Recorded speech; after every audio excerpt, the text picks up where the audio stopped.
데살로니가 전서 강의 넷째 시간 하도록 하겠습니다. 우리가 3시간에 걸쳐서 데살로니가 전서 전체 그 개요도 살펴보고 그 다음에 1장 1절부터 시작해서 앞부분을 이제 살펴봤습니다. 그래서 데살로니가 교회 그 성도들 향해서 지금 사도 바울이 무엇라고 이야기하느냐, 여기 가서 보니까 7절에 너희는 마케도니아와 아가야에서 모든 자들에게 본이 됐다. 일단은 본이 되는 그런 성도가 됐는데 그 본이 되는 그 일이 뭐냐. 8절에 주의 말씀이 너희로부터 나와 마케도니아와 아가야에 울려 퍼졌다. 그렇게 기록이 돼 있어요. 그래서 데살로니가 교회 성도들이 그리스 전 지역에 하나님의 말씀을 전달하는 그런 일을 했다. 이 이야기를 이제 하면서, 그래서 너희의 믿음이 모든 곳에 널리 퍼졌기 때문에 우리는 아무것도 말할 게 없다 할 정도로 데살로니가 교회 성도들 칭찬하는 그런 내용이 그 안에 기록되어 있습니다. 그 다음에 이제 9절에서 10절에는 바울이 데살로니가에 어떻게 들어갔고 바울의 그 복음 선포를 듣고 데살로니가 교회 성도들이 자기들이 섬기던 우상들을 다 버리고 하나님께로 돌이켜서 하나님께로 돌아오는 회개의 믿음을 보여주는 그와 같은 것들을 이야기하고, 그 다음에 마지막 그 10절에 가서는 이 데살로니가 교회 성도들이 재림의 그와 같은 신앙을 가지고 7년 환란기라고 한 그와 같은 무서운 그런 환란에서 이미 자기들을 건져내신 예수님을 기다리고 있다. 이런 이야기를 지금 바울이 1장 끝부분에서 지금 하고 있습니다.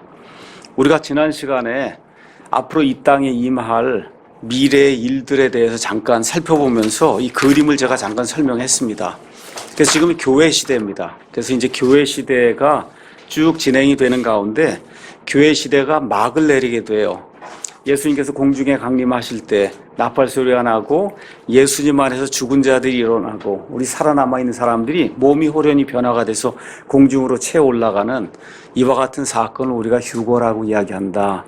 또 다른 이야기로는 공중 강림이라고 이야기합니다. 예수님께서 공중에까지 내려오시는 거예요. 땅에까지 내려오지 않고, 그러고 나서 얼마 지나서 아마 곧바로 이루어진다고 많은 학자들이 믿고 있는데 7년 동안 이 땅에 사람들이 거하는 동안 겪어보지 못했던 그와 같은 엄청난 환란이 이 땅에 이제 임하게 된다. 이렇게 임하는 동안에 저 하늘에서는 그 7년 기간에 우리 성도들이 그리스도의 심판석에서 심판을 받고 그 다음에 혼인 만찬이 준비가 돼서 결국 이제 혼인 만찬하고 결혼식을 하는 것과 같은 일이 생기고, 이 모든 게 다 끝난 이후에 7년을 채우고 예수님이 땅에까지 내려오셔요. 그래서 이스라엘 땅에 올리브산에 강림한다. 이걸 우리가 지상 강림하게 될 때는 거기 땅에 있던 모든 사람들이 이걸 보게 돼요. 그래서 예수님의 현현, 영어로는 레블레이션, 이렇게 이제 이야기가 됩니다.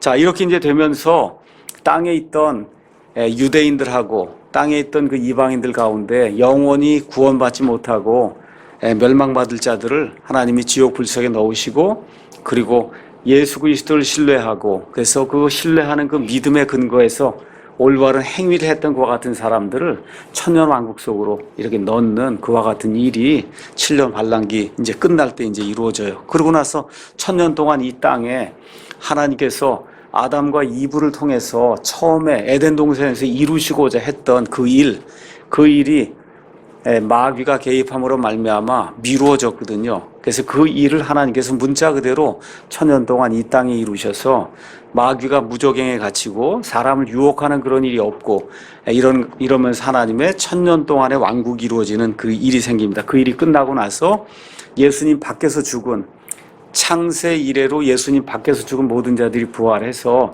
둘째 사망에 들어가고, 이 모든 일이 끝난 이후에 새하늘과 새 땅이 이루어진다. 이렇게 이제 말씀을 드렸습니다.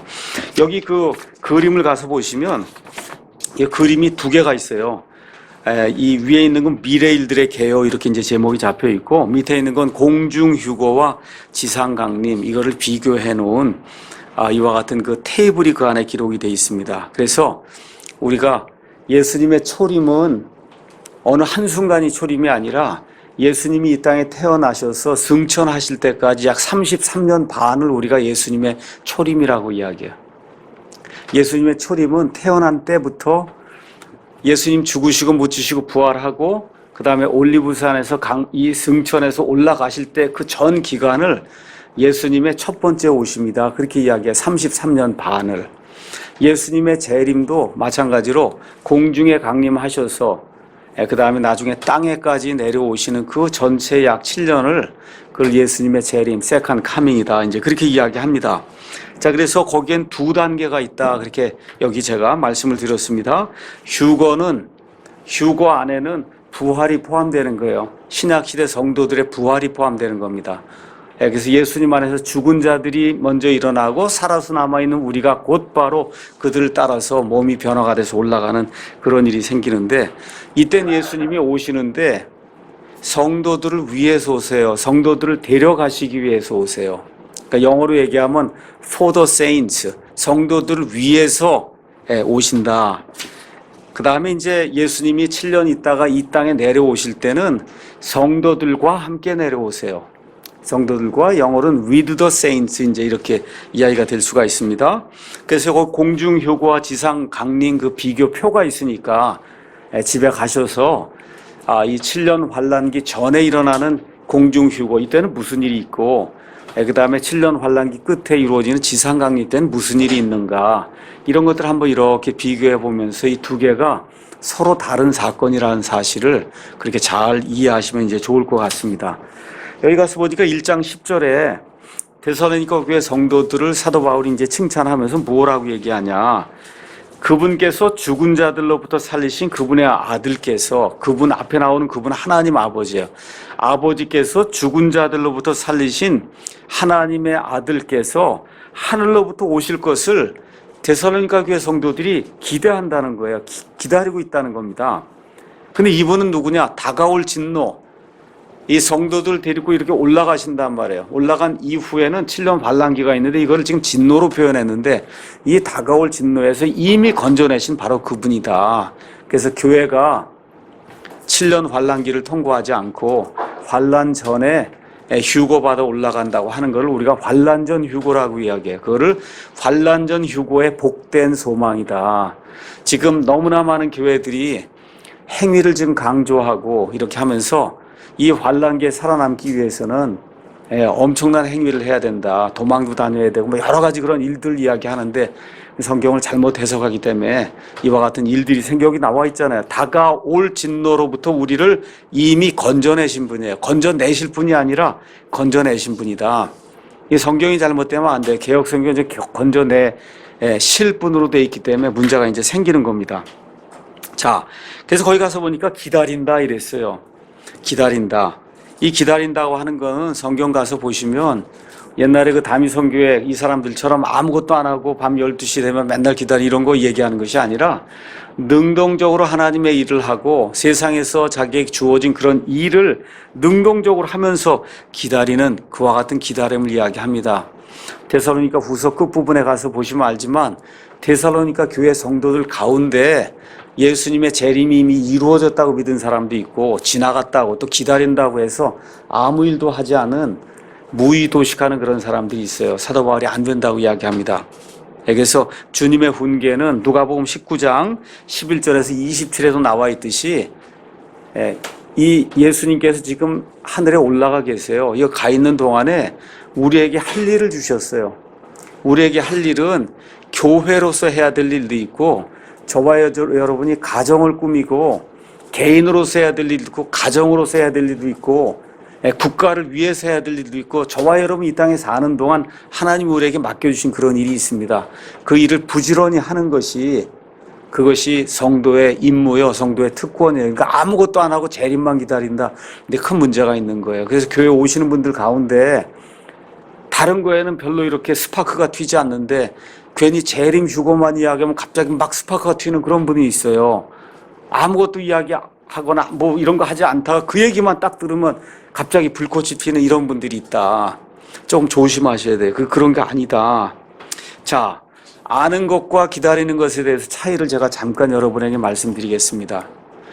예수님 재림하실 거 아시죠? 그럼 기다리는 거 여러분, 그 차이가 뭔가를 제가 여러분에게 잠시 말씀드릴게요. 요새 이제 살기가 어렵다 보니까 미국에도 그렇고, 이거 한국에도 그렇고, 일본도 마찬가지라고 그래요. 아이들이 결혼하고 나가서 살 수가 없는 그런 구조가 되다 보니까 결혼한 이후에 신랑 집에 같이 사는 그런 경우가 많이 생긴다는 거예요. 많이 생겨요. 그러니까 신랑과 신부가 결혼을 해서 밖에 나가서 집을 가지고 살아야 되는데 그런 형편이 안 되니까 신랑의 부모와 함께 이제 같이 산다는 거예요. 그래서 신랑이 일주일이고 어디 나가서 일을 하고 그리고 이제 주말에 돌아온단 말이에요. 자, 갓 결혼한 그런 신부가 토요일이 되면 신랑의 아버지 어머니한테 얘기하는 거예요. 시아버지 시어머니한테 오늘 남편이 오는 날입니다. 그러니까 신랑의 아버지나 어머니는 나도 그거 알고 있다. 그렇게 얘기해요. 그렇죠? 근데 신랑의 아버지나 어머니 그렇게 많이 기다리진 않아요. 기다리진 않아요. 그렇잖아요. 신부는 알고 있을 뿐만 아니라 엄청 기다린단 말이에요. 일주일 동안. 무슨 얘기인지 아시죠? 그러니까 예수님을 기다린다고 하는 거 그게 그런 차이라는 거예요. 교회 웬만큼 다니고 그러면 예수님 재림 나도 알고 있어. 근데 정말 예수님 오는 걸 기다리느냐. 그 신부가 신랑을 기다리듯이 주말에 일 끝나고 이 신랑과 만나서 같이 시간을 보내고 식사를 하고 하는 걸 그렇게 기다리듯이 그렇게 기다리는 이와 같은 그 성도가 얼마나 있는가. 지금 여기 가서 보니까 데살로니가 교회 성도들이 그 하늘로부터 오시는 그 예수님을 기다리고 있다. 그렇게 지금 이야기하고 있습니다. 그런데 이거 기다리는 거에 대해서 또 한 가지 말씀드릴 게 있어요. 표적을 기다리면 안 돼요. 누굴 기다리셔야 돼요? 예수님을 기다리셔야 된다. 특히 휴거는 어떤 표적 없이 임하는 거예요. 휴거는 지금 이 시간, 오늘 밤이라도 어떤 표적 없이 언제라도 예수님이 임하실 수 있는 게 그게 공중강림이에요. 그렇기 때문에 저와 여러분이 정말 예수님 안에서 거룩함 가운데 발견될 수 있도록 거룩한 그런 삶을 살고 시간을 아껴 살고 정말 내 자신을 살펴보고 제대로 하고 있는가도 살펴보고 그러면서 우리의 삶을 한번 점검을 해봐야 된다. 디도서 한번 잠깐 보겠습니다. 디도서 2장 13절 거기 가서 보니까 11절부터 읽어보는 게 좋겠네요. 구원을 가져다 주신 하나님의 은혜가 모든 사람에게 나타나 우리를 가르치시되 경건치 아니한 것과 세상에 속한 정욕들을 우리가 거부하고 이 현 세상에서 맑은 정신을 가지고 의롭게 하나님의 뜻대로 살며, 그러니까 구원을 가져다 주신 하나님의 은혜가 우리에게 나타나서 구원을 받으면 어떻게 되냐? 그 하나님의 은혜가 우리를 가르치는데 어떻게 하라고 가르치냐? 경건치 아니한 것과 세상에 속한 정욕들을 우리가 거부하도록 가르친다는 거예요. 그렇죠? 맑은 정신을 가지고 살도록 가르친다는 겁니다. 하나님의 뜻대로 살도록 그렇게 가르친다는 거예요. 그렇게 하면서 뭐라고 얘기하냐? 저 복된 소망과, 그렇죠? 위대하신 하나님 것 우리의 구원자 예수 그리스도의 영광스러운 나타나심을 기다리도록 가르친다는 거예요. 그러니까 예수님 이 땅에 오신 이래로, 예수님 승천하신 이후로 예수님을 믿는 그리스도인들에게 나타난 그런 특징이 뭐냐? 거룩하게 살려고 노력하는 거, 의롭게 살려고 노력하는 구원받은 성도들이, 그 다음에 예수님이 영광스럽게 나타나시는 것, 그걸 기다리는 그런 삶을 사는 것이 성경 전체적으로 우리에게 이야기하는 하나님의 진리의 말씀이다. 이렇게 이제 생각을 하면 좋습니다. 자, 그래서 무엇을 기다리냐? 예수님을 기다려야 돼요. 또 뭐를 기다리느냐? 몸의 구속을 기다려요. 그래서 우리는 예수님 공중강림 하실 때 우리는 몸이 호련히 변화가 돼서 죽음을 맛보지 않을 수도 있는 세대예요. 제가 예측하는 거 아닙니다. 1년 있다 2년 있다 오니까 우리가 다 휴거 받는다 그렇게 얘기하는 게 아니고 그럴 가능성이 있는 세대예요. 지금 세상 돌아가는 걸 한번 보세요. 동성애니 이거 지금 하고 있는 게 이게 말 그대로 이상하잖아요. 제가 어저께 차를 타고 한마음 미션에 가는데 부평쯤에 커다란 간판이 있더라고. 간판 거기에 뭐라고 적어놨냐? 이상하자 이렇게 적어놨어요. 제목이 이상하자예요. 이상해야 세상의 모든 게 발견된다는 거예요. 그래서 어떤 여자 이렇게 그림을 이렇게 그려놓고 커다랗게 이상하자 이렇게 써놨어요. 이상하자. 이상하자고 얘기한 대로 이상하게 지금 세상이 돌아가고 있다고 지금. 너무 이상하죠? 10년 전만 해도 도저히 이해할 수 없는 그러한 일들. 동성애 이런 일들이 제가 오늘도 이제 올려놨지만 kit바이블 사이트에 김조광수라고 하는 그 영화 감독인 것 같은데 이 사람이 지금 동성 결혼을 인정해달라고 법원에 냈습니다. 그래서 법원이 인정할 수 없다. 불복해서 또 낸 거예요. 그건 내면서 거기 불복해서 내는 그 이유를 이렇게 이제 적어놨는데 거기가 사진 보면 시아버지, 시어머니, 뭐 장인, 장모 이렇게 해갖고 다 온 가족이 다 그걸 인정하는 거예요. 그 사람만 인정하는 게 아니고. 여러분 한번 생각을 해보세요. 이게 부모가 돼갖고 아들이 며느리라고 데리고 왔는데 지금 남자를 데리고 왔는데 예? 그걸 지금 며느리라 그러고 이 며느리라고 온 남자 아이는 어머니 아버지 그러고 이거 지금 집안이 이게 어떻게 되겠냐고 이게 그 일이 지금 우리 눈앞에서 이루어지고 있단 말이에요. 그 일이 우리 눈앞에서 이루어지고 있고 기독교 국가로 창립이 됐다고 하는 미국마저 얼마 전에 대법원에서 5대4 판결로 동성 결혼이 합법이다. 그렇게 판결을 내린 거야. 이 세상에 거의 유일한 기독교 국가라고 하는 미국이 지금 그렇게 판결을 내려놨어요. 그러면 상상도 못할 일이잖아요. 어떻게 그게 상상이 돼? 이상한 거예요. 이상한 그런 일들이 생기는데 바로 그때가 예수님 오시는 그런 때다. 지금 성경이 그렇게 이야기하고 있는 겁니다. 그래서 이러한 때에 이미 죽어 있는 저희 아버지나 저희 장모님이나 이미 예수님 안에서 죽어 있는 사람들은 예수님 오실 때 몸이 구속을 받아서 땅속에 지금 들어가서 다 묻혀 있고 다 소멸되어 있고 해도 하나님이 호련히 변화시켜 주시면 몸이 구속을 받습니다. 그래서 이와 같은 일이 생긴다. 새 몸을 받게 돼요. 새 몸을 받으면 예수님께서 우리의 천한 몸을 영화로운 몸으로 바꿔주신다 그랬어요. 이 땅에서 병들고 아프기도 하고 늙으면서 피부가 쭈글쭈글하기도 하고 이거 볼품 없어지거든 날이 가면 갈수록 그렇잖아요.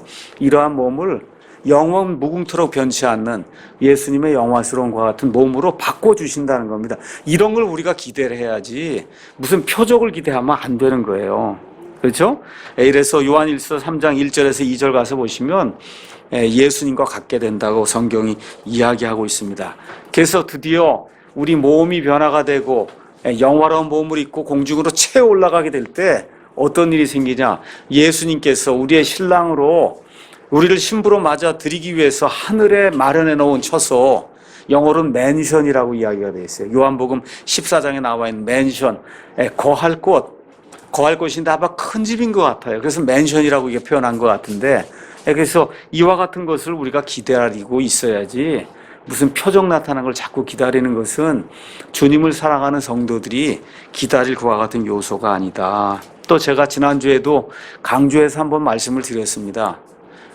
예수님의 재림을 이렇게 기다리면서 동시에 기다려서는 안 될 게 있다. 뭘 기다리면 안 된다 그래서 7년 환란기 들어가는 거. 거기 가서 열심히 해야 되겠구나. 이런 건 기다리지 마시라고.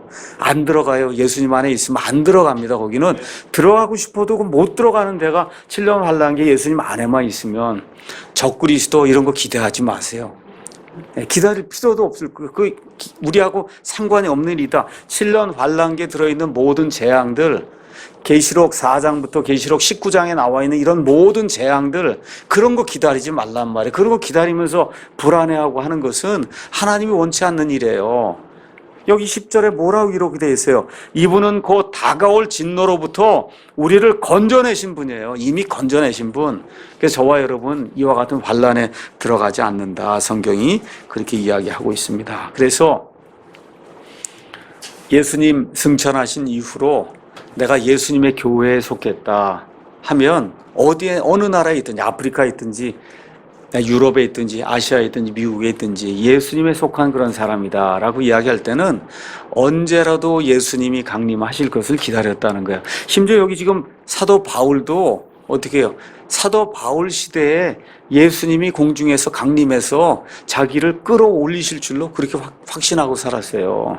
그게 지금 한 2000년이 지금 시간이 지났지만 그래서 언제라도 주님이 오실 수 있다는 그와 같은 확신 속에서 살아왔습니다. 그래서 이와 같은 재림의 소망이 있는 교회가 살아있는 교회라고 성경이 이야기합니다.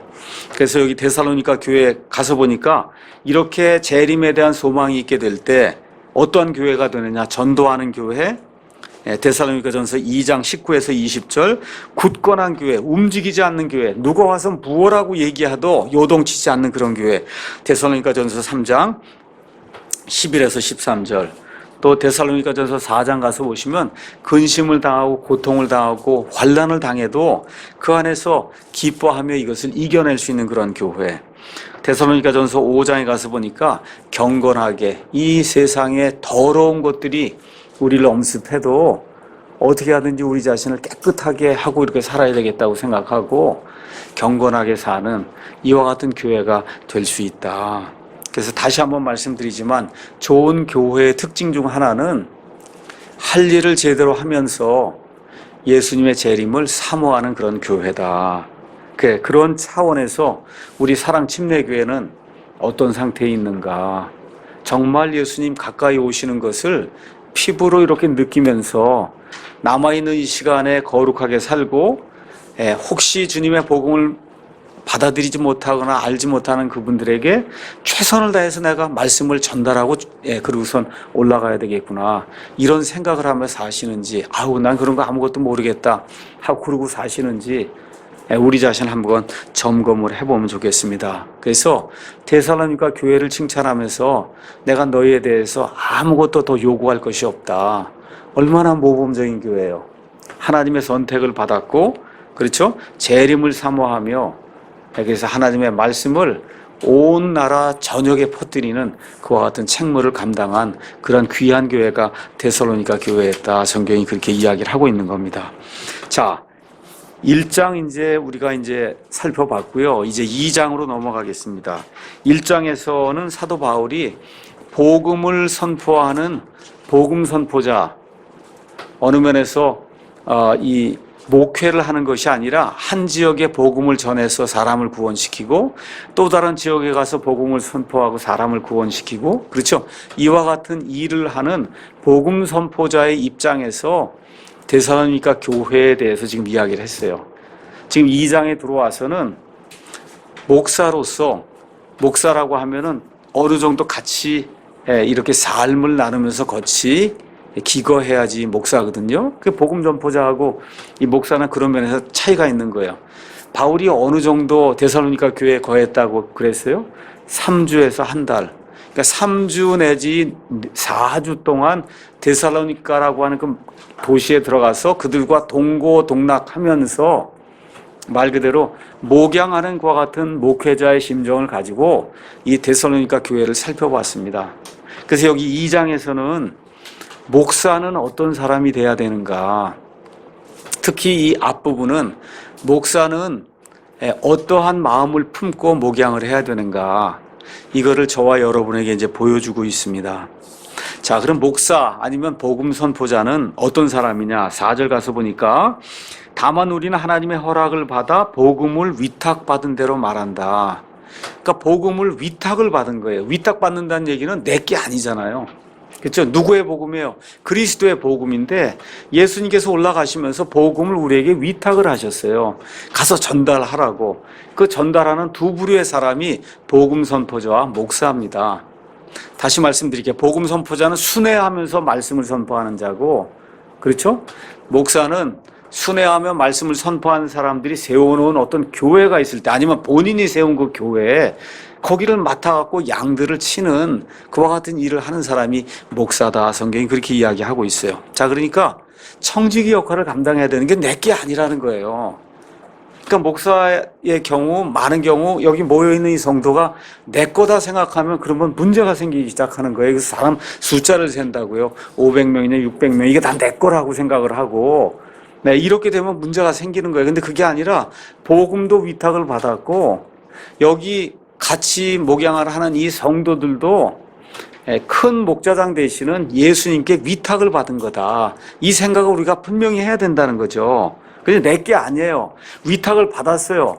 그걸 잘 관리하라고 하나님 말씀하셨어요. 그러니까 결국은 가서 하나님 앞에 쓰게 될 때 특히 목사는 뭘 할 거냐? 회개보고 할 거란 말이에요. 하나님이 나에게 맡겨주신 그 양들을 어떻게 다스리고 어떻게 목양을 했느냐에 대해서 회개복을 할 거다. 이 생각을 하고 그리고 목회에 임해야 된다. 지금 사도 바울이 그렇게 이야기를 하고 있는 겁니다. 청지기는 반드시 회개복을 한다고 누가복음 16장 1절에서 2절이 우리에게 이야기해주고 있어요. 청지기는 반드시 회개복을 해야 된다. 고린도전서 4장 1절에서 2절 가서 보니까 사람이 마땅히 우리를 그리스도의 사역자여 청지기로 그렇게 여겨야 된다고 이야기하면서 청지기에게 요구되는 것은 신실한 자로 드러나는 거다. 신실하다고 하는 말은 믿음이 충만하다는 거예요. 아, 저 사람 참 믿음직해. 믿음직하다. 우리 한국말 표현으로 이야기하면 미쁘다고 표현이 되어 있어요. 미쁘신 우리 주 예수 그런 찬송가 있잖아요. 미쁘다고 하는 게 그게 이 faithful, 믿음이 충만하다, 참 믿음직스럽다, 이와 같은 식으로 이제 표현이 되고 있습니다. 그래서 목사나 이 복음 선포자에게 하나님이 요구하시는 것은 사람이 신실해야 된다. 제가 지난번에 한번 신실한 거 설명하면서 뭐가 신실한 거냐, 아침마다 일어나면 태양이 뜨잖아요. 다음 날도 그 시간 가면 뜨죠. 있어야 할 자리에 가면 꼭 그 사람이 있는 거, 그게 신실한 거예요. 무슨 얘기인지 아시죠? 있어야 할 자리에 반드시 그 사람이 가 있으면 그 신실한 거다. 그 일이 큰 일이든 작은 일이든 상관이 없이 하나님이 각 사람에게 맡겨준 일이 있단 말이에요. 어떤 사람은 섬기는 일로, 섬기는 것도 어떤 사람은 쓰레기를 치우는 걸로, 주방 일로, 그렇죠. 어떤 사람은 말씀을 선포하는 일로, 그렇죠. 어떤 사람은 교사로. 하여튼 하나님 우리에게 맡겨준 일이 있잖아요. 그 일하는 그 자리에 딱 가보면 그 사람이 항상 있는 거예요. 그 사람이 신실한 사람이다. 왔다 갔다 하고 예배도 안 드리고 자기 마음대로 빠지고, 이게 신실한 게 아니거든요. 그래서 하나님의 이 사역자의 가장 큰 특징이 뭐냐? 신실해야 된다. 신실한 청지기가 돼야 된다. 우리 여기 조영재님 그렇게 일하고 나서 피곤한데도 금요일날 이 시간에 오면 딱 나와 있잖아요. 너무 피곤해갖고 7시 반쯤 오셔가지고 저 밑에서 주무시다가 또 딱 8시만 되면 여기 딱 올라와 있잖아요. 이게 신실한 거예요. 감사한 거죠, 그게. 그런 사람들이 있어야 교회가 진행이 되지, 운영이 되지. 자기 좋은 때만 일을 하러 나오면 교회가 어떻게 운영이 되겠어요. 목사도 설교하고 싶은 날만 나와서 설교하고, 그렇죠. 그렇잖아요. 우리 뭐 집사 형제들은 마찬가지고, 주방에서 밥하는 사람들도 그렇고, 오늘 기분 좋으면 나와서 하고, 기분 나쁘면 안 나와서 하고, 이렇게 하면 어떻게 주님의 일이 진행이 되겠어요? 안 되잖아요. 그렇잖아요. 그래서 청지기에게 요구되는 것은 신실한 자로 나타나는 거다. 지금 그렇게 이야기를 하고 있는 겁니다. 그래서 이 장을 통해서 사도 바울이라고 하는 그 예수님은 차치하고 예수님은 하나님이니까 그렇게 신실할 수 있다. 그렇게 우리가 얘기할 수 있으니 사람 중에서 한 사람을 우리가 선택을 해서 우리의 모범으로 좀 삼아봐야 되겠다 하면 사도 바울을 들어야 돼요. 사도 바울이 하나님의 복음을 위탁받은 청지기로서 얼마나 신실하게 데살로니가 교회 성도들을 돌봤는가, 이걸 우리가 한번 좀 생각을 해보고, 특히 우리 목사, 저같이 이런 목사가 좀 정신을 다시 한번 좀 차려야 되겠구나, 이렇게 좀 이해를 해주시면 좋을 것 같습니다. 첫째, 복음 사역의 형태가 어떻게 돼야 되냐. 1절 2절 읽어보니까, 형제들아 우리가 너희에게 들어간 것이 헛되지 아니한 줄을 너희 자신이 아나니. 데살로니가 교회 성도들이 너무 확실히 알잖아요. 우상을 섬기댔어요. 신전에 가서 창녀들하고 같이 놀아나댔어요. 그렇죠? 그게 그냥 보편화된 그런 일이니까 그냥 술고래였어요.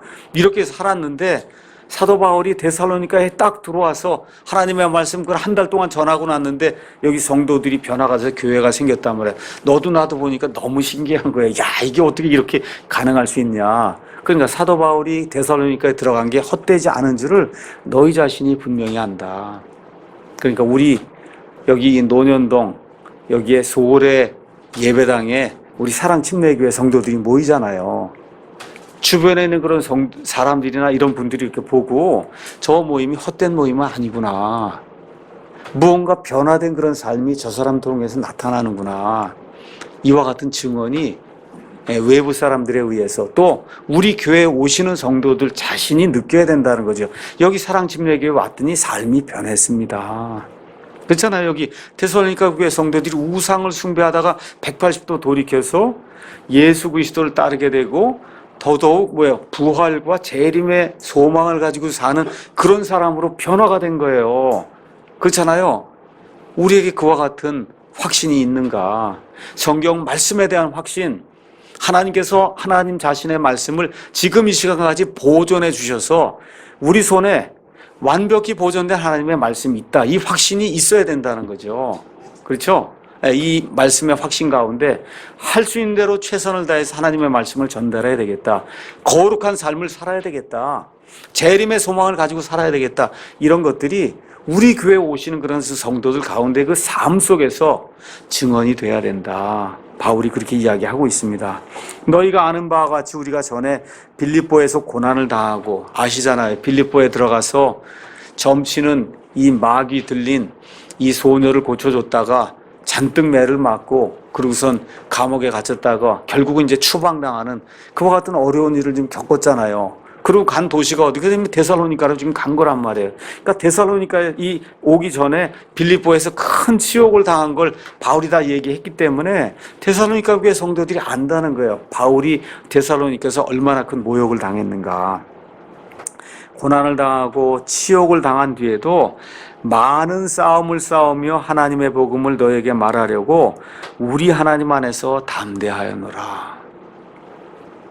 참 이게 복음을 선포하는 게 간단하지 않다는 거예요.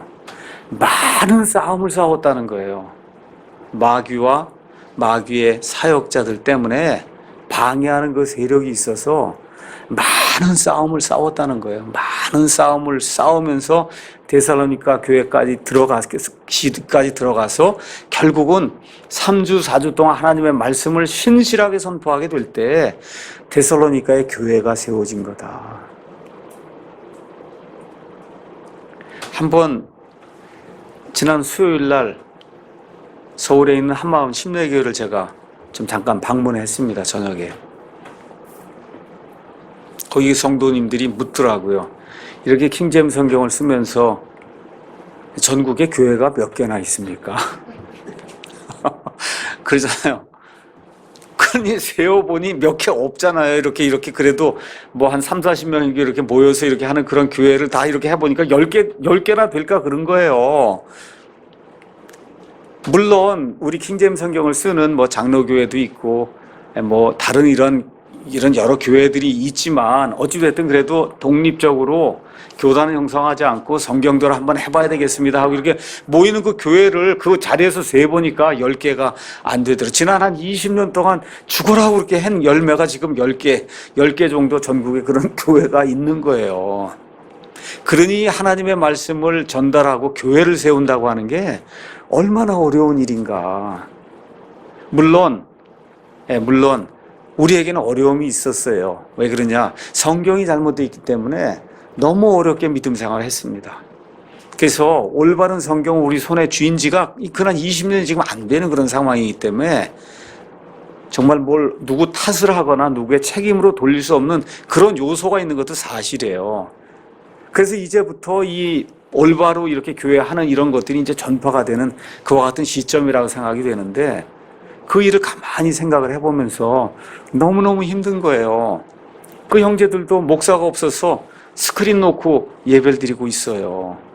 목사를 보내달라고 그러는데 누가 있어야 보낼 거 아닙니까? 그렇죠?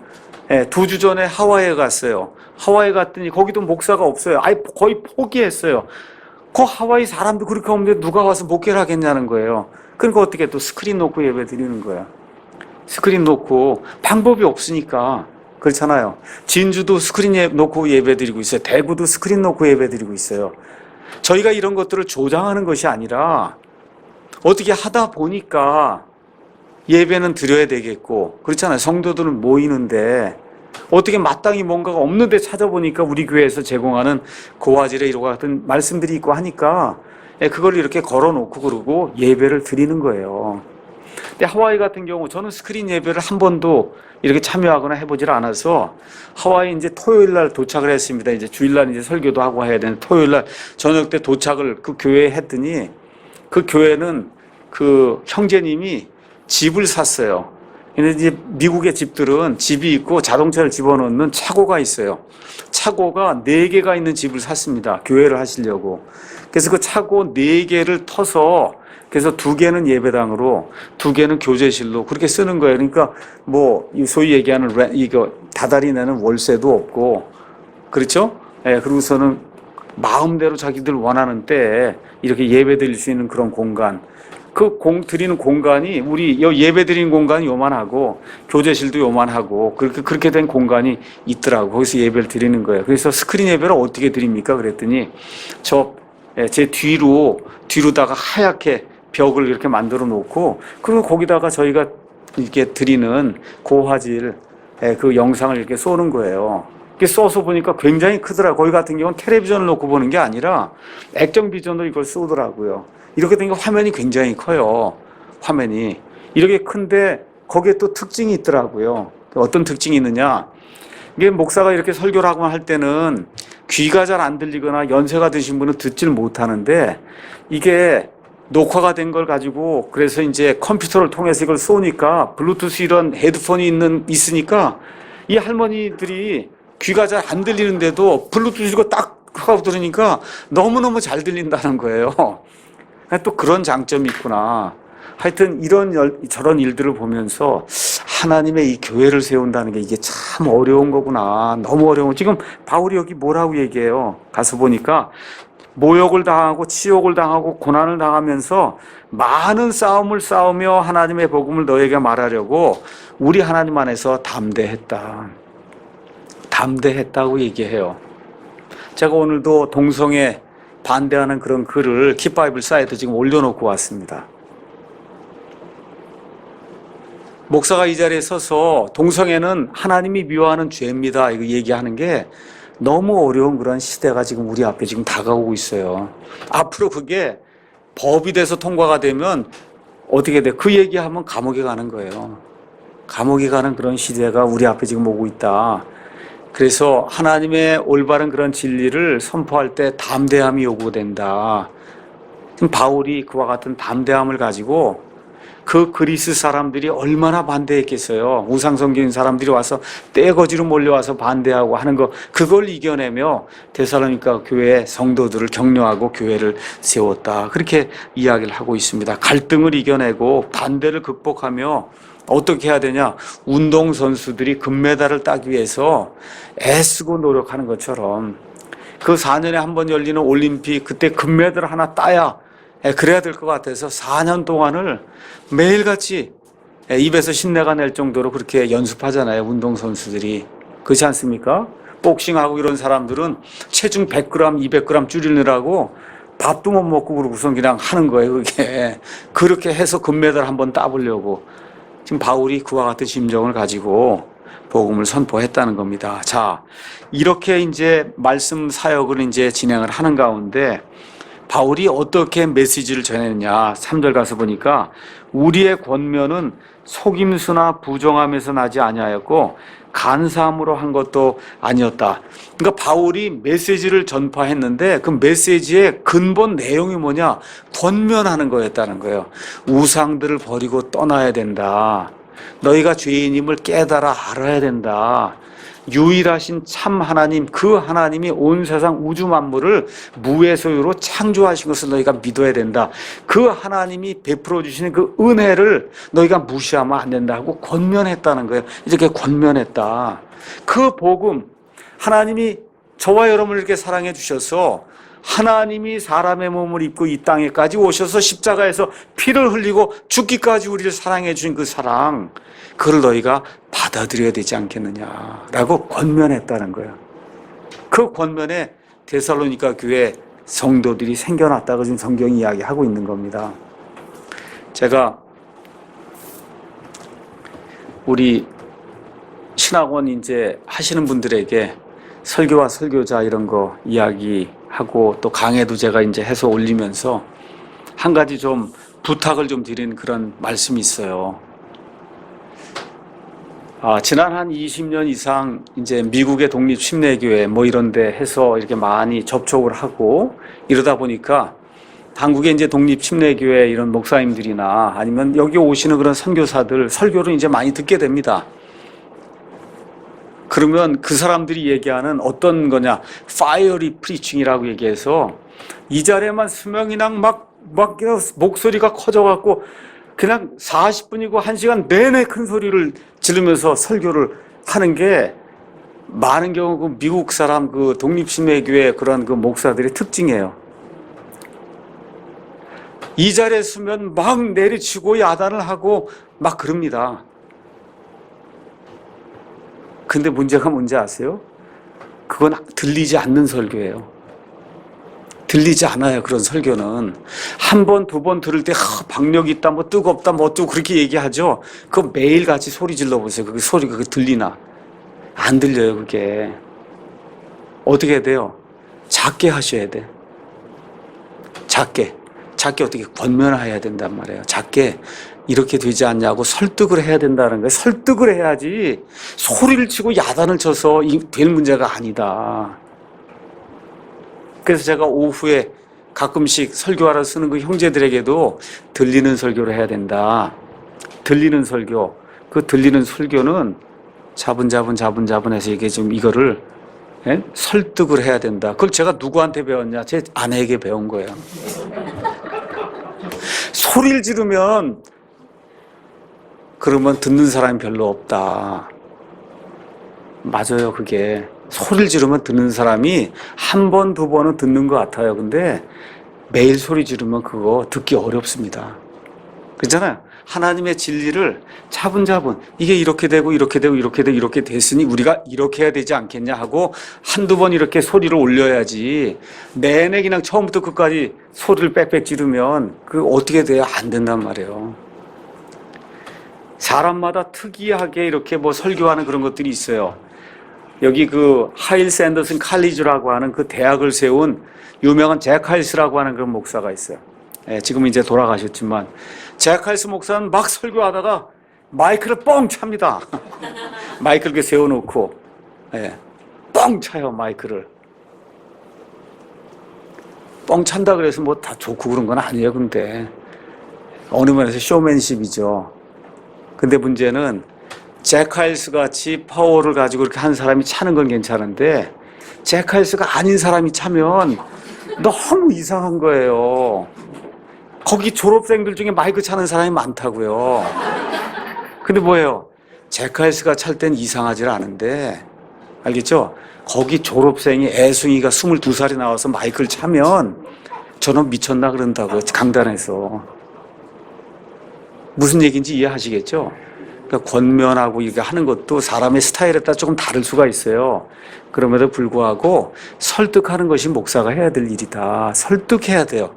하나님의 말씀을 강해 통해서 그래서 오늘 읽은 그 말씀을 가지고 하나님이 이렇게 말씀하시니 우리가 이렇게 반응해야 되지 않겠냐고 설득하는 것이 권면이다. 근데 권면을 하는데 어떻게 권면을 해야 되냐? 거기 가서 보니까 속임수나 부정함에서 나면 안 된다는 거예요. 권면하는 게 예수 믿으면 만사 형통한다. 이거 속임수예요? 예수님 믿으면 병에 안 걸립니다. 속임수입니다. 그렇죠? 예수님 믿으면 사고가 안 납니다. 그거 다 속임수예요. 예수 믿으면 일이 다 잘 됩니다. 이거 다 속임수예요. 이런 걸로 예수님 믿으라고 하면 안 된다는 거예요. 실제로 예수님 믿는 일이 어느 면에서는 대단히 힘든 거예요.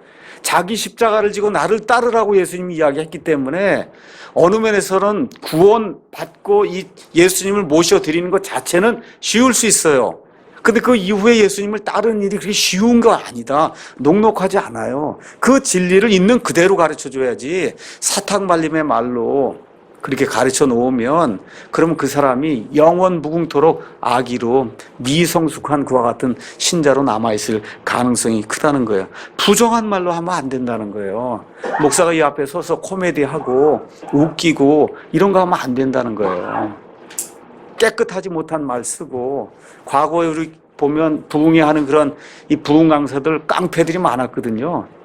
여기서 갖고 깡패들 같이 그렇게 지저분한 말 쓰고 목사가 부정하면서 하면 안 된다니까. 이 권면이 이 자리에서 목사가 서서 이렇게 말씀을 전할 때 깨끗하게 그렇죠? 그렇게 하나님의 말씀을 권면해서 이게 돌아오도록 그렇게 만들어야지.